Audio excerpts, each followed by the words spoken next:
بات یہی سچ ہے کہ جب تک زندہ خدا کی زندہ طاقتیں انسان مشاہدہ نہیں کرتا، شیطان اس کے دل میں سے نہیں نکلتا، اور نہ سچی توحید اس کے دل میں داخل ہوتی ہے، اور نہ یقینی طور پر خدا کی ہستی کا قائل ہو سکتا ہے۔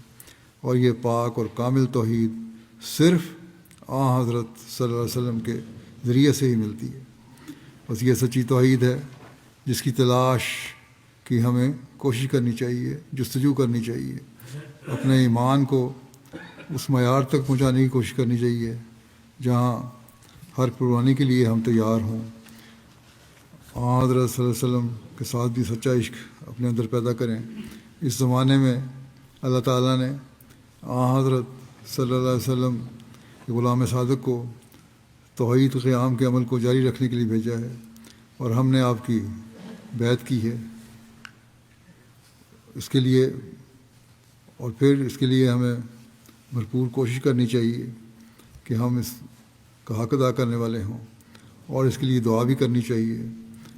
یہ رمضان کے ان بقایا دنوں میں خاص طور پر ہمیں دعا کرنی چاہیے کہ توحید قیام اور اس کی غیرت کے لیے ہم سب سے آگے ہوں۔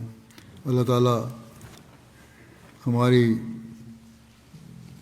ہمیں اس کی توفیق دے اور ہماری کمزوریوں کو دور فرمائے۔ امت مسلمہ کے لیے بھی گزشتہ دنوں میں نے کہا تھا دعا کریں، یہ بھی حقیقی توحید کے سمجھنے والے ہوں اور اس پر عمل کرنے والے ہوں، تبھی ان کی بقا ہے، تبھی یہ دشمنوں کی دجالی چالوں سے بچ سکتے ہیں۔ اللہ تعالیٰ ان کو بھی توفیق دے۔